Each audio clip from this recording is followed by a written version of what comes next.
جفا کے تیغ سے گلتن وفا شعاروں کی، جفا کے تیغ سے گلتن وفا شعاروں کی، کٹی ہے بلسر میدان مگر جھکی تو نہیں۔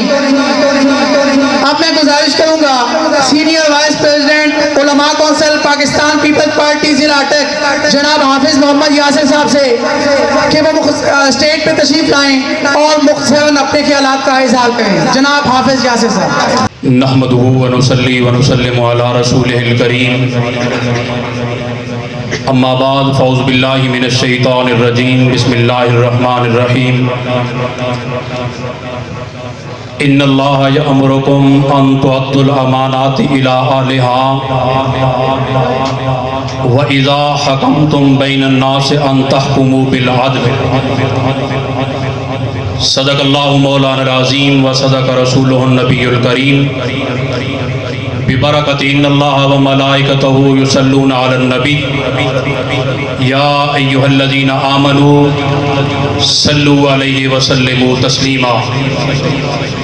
اللہم صلی علی سیدنا و مولانا محمد وعلی آل سیدنا و اصحاب سیدنا و مولانا محمد وبارک وسلم وصلی علیہ۔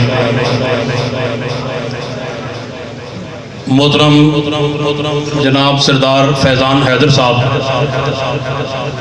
میں آپ کو آج دلیر، جرت مند، وفادار اور غیور لوگوں کی دھرتی پہ خوش آمدید کہتا ہوں۔ میرا قطعاً کوئی سیاسی مزاج نہیں، نہ اس سے پہلے میرا کوئی اس حوالے سے کوئی لمبا چوڑا ایکسپیرینس ہے۔ آج کے اسٹیج پہ میری موجودگی کی صرف دو وجوہات ہیں۔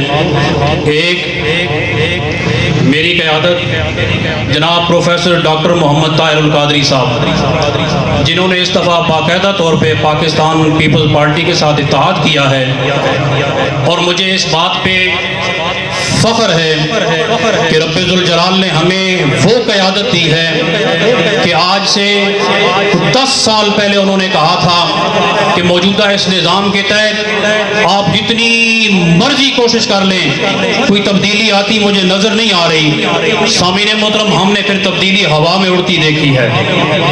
آپ سارے احباب کے سامنے یہی صورتحال ہے نا۔ پھر اس کے بعد انہوں نے کہا کہ آپ مزید 50 الیکشن بھی کروا لیں، اس صورتحال میں کوئی تبدیلی نظر آتی نظر نہیں آ رہی۔ یقین جانے اگر بنظر غائر جائزہ لیا جائے تو یہ بات بالکل روز روشن کی طرح عیاں ہے کہ اس صورتحال میں کوئی لمبی چوڑی تبدیلی نظر آتی نہیں نظر آ رہی۔ اب اس حکمت و بصیرت کے ساتھ اگر اس شخصیت نے اس طرف اتحاد کر کیا ہے تو یقیناً اس کے پیچھے کوئی بات موجود ہوگی۔ سو اس اعتقاد کے ساتھ میں آج اسٹیج پہ کھڑا ہوں۔ اور دوسری، چونکہ سردار صفدر خان ایڈوکیٹ میرا بھائی بھی ہے، پھر ہم کلاس فیلو بھی ہیں، ہم اکٹھے ہم نے بینچوں پہ بیٹھ کے اسکول میں پڑھا ہے، تو اس نے مجھے اس دفعہ ایک ذمہ داری تفویض کی۔ سو یہ وہ دوسری وجہ ہے کہ میں آج اس اسٹیج پہ موجود ہوں۔ اور تیسری، اگرچہ یہ ایک موزیقہ خیز سی وجہ ہے، لیکن میں سمجھتا ہوں کہ موجودہ صورتحال میں یہ بھی اپنی ایک اہمیت رکھتی ہے کہ سردار صفدر خان ایڈوکیٹ جب سے سیاست کے اندر آیا اور اس نے اپنا ایک فعال کردار ادا کرنا شروع کیا تو میں نے گاؤں کی فضا میں ایک بہت بڑی تبدیلی دیکھی۔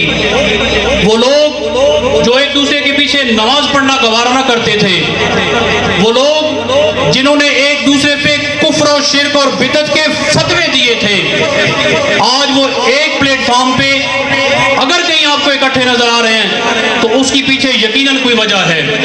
تو سو یہ تیسری وجہ ہے کہ چونکہ پنڈ سلطانی کا اسلام بالکل جھول لے کے ایک سائیڈ پہ چلا گیا تھا تو اس سٹیج پہ بھی کسی ایک بندے کی نمائندگی ضروری تھی، سو میں اس کے لیے حاضر ہوں۔ سامعین محترم، میں نے ایک آیہ مبارکہ کا سہارا لیا۔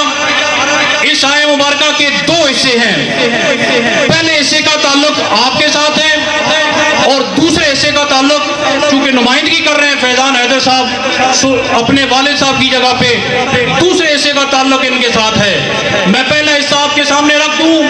رب ذوالجلال نے فرمایا ان اللہ یامرکم، اللہ تمہیں حکم دیتا ہے، امر کا صیغہ استعمال کر کے اللہ نے کہا کہ اللہ تمہیں حکم دیتا ہے ان تؤدوا الامانات الی اہلھا، کہ اپنی امانتیں اہل لوگوں کے حوالے کریں۔ آج اللہ رب العزت نے 5 سال کے بعد آپ کو ایک بار پھر موقع دیا ہے۔ سامعین محترم، ہر شخص اپنے طور پہ غور کرے، امیدواران بھی آپ کے سامنے ہیں، ان کی کارکردگی بھی آپ کے سامنے ہے، ان کا کردار بھی آپ کے سامنے ہے، ساری صورتحال سے آپ آگاہ ہیں۔ اور مجھے دکھ ہوتا ہے ہمارا یہ حلقہ، یہ وہ بدنصیب حلقہ ہے کہ ہم کبھی یہاں سے شوکت عزیز کو الیکٹ کر کے بھیجتے ہیں، کبھی ہم یہاں سے پرویز الہی کو بھیجتے ہیں، اور پھر 5 سال تک ہمیں دوبارہ وہ چہرے بھی کبھی دیکھنے نصیب نہیں ہوئے۔ سامعین محترم، آج 5 سال کے بعد اللہ رب العزت نے یہ موقع دیا ہے، آپ کے پاس 3 سے 4 دن ہیں۔ اگر ان 3-4 دنوں میں آپ کو ٹھیک فیصلہ نہ کر پائے، پھر سے یہ محرومیاں آپ کا مقدر رہیں گی۔ آج وقت ہے اس دورانیے میں سوچیں، غور کریں، آپ کے سامنے موجود ہے ساری صورتحال۔ اگر آپ کو ہمارا امیدوار بہتر لگتا ہے، اگر آپ سمجھتے ہیں کہ اس سے پہلے یہ شخص جہاں جہاں رہا ہے اس کی کارکردگی بہتر ہے، پھر اللہ آپ کو کہتا ہے ان تؤدوا الامانات الی اہلھا، کہ لوگوں پھر امانتیں اہل لوگوں کے حوالے کرو۔ ایک اور جگہ پہ نفی کے ساتھ اللہ رب العزت نے منع کیا ہے کہ یا ایھا الذین آمنوا لا تخونوا اللہ والرسول وتخونوا اماناتکم، اے ایمان والو اللہ اور اس کی رسول کی امانتوں میں خیانت نہ کرو، اور یہ جو تمہاری آپس میں ایک دوسرے کے معاملات ہیں وتخونوا اماناتکم، ان امانات میں بھی خیانت نہ کرو۔ آج آپ نے یہ فیصلہ کرنا ہے، ووٹ ایک گواہی ہے، آپ نے یہ گواہی دینی ہے کہ اس موجودہ صورتحال میں اس معاشرے کی، اس گاؤں کی سب سے بہترین ترجمانی یہ شخص کر سکتا ہے، آپ نے اسے ووٹ کرنا ہے۔ یہ اللہ رب العزت کا حکم ہے آپ کے لیے کہ آپ نے اہل لوگوں کے حوالے اپنی امانت کرنی ہے۔ اب میں دوسری طرف آتا ہوں، وَإِذَا حَكَمْتُمْ بَيْنَ النَّاسِ أَن تَحْكُمُوا بِالْعَدْلِ، پھر اللہ نے فرمایا کہ جب تم لوگوں کے درمیان انصاف بات آئے نا تو پھر عدل و انصاف میں اپنا معاملہ کرنا۔ تو جناب فیضان حیدر صاحب، آپ کی وساطت سے سردار سلیم حیدر صاحب تک یہ ہمارا پیغام پہنچائیے گا کہ یہ حلقہ بڑی محرومیاں برداشت کر بیٹھا ہے، بڑی پریشانیاں برداشت کر بیٹھا ہے۔ ہم ہر سال اسی جذباتی کیفیت میں نعرے لگاتے ہوئے ہم ووٹ تو دے دیا کرتے ہیں، لیکن 5 سال کے بعد پھر جب ہم کوئی واپس آتا ہے تو اس کے پاس بتانے کے لیے کچھ نہیں ہوتا۔ تو سردار صاحب سے یہ گزارش کیجیے گا کہ کل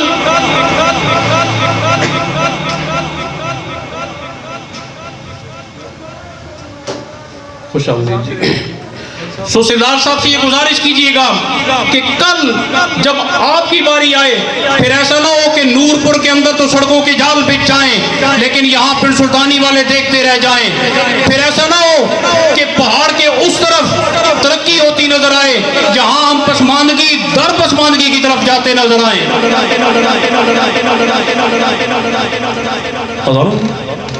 تو میں اپنی گفتگو سمیٹنے کی طرف آ رہا ہوں کیونکہ یہ فیضان بار بار ذرا گھڑی کو دیکھ رہا تھا، انہوں نے شاید آگے بھی کہیں جانا ہے۔ تو جناب والا یہ آیت کا دوسرا حصہ ہے جس کی طرف جا رہا تھا۔ فیضان صاحب یہ آپ نے ہمارا پیغام پہنچانا ہے کہ یہ ہم سپورٹ کریں گے، ڈنڈے کی چوٹ پہ کریں گے انشاءاللہ، لیکن اگر کامیابی کے بعد آپ کا رویہ بھی وہی ہو جو اس سے پہلے ہم بار بار برداشت کر چکے ہیں تو پھر میرا بھائی گلہ بھی ہوگا، تکلیف بھی ہوگی، اور پھر شاید دوبارہ اس طرح کی فضا جہاں پہ نظر بھی نہ آئے۔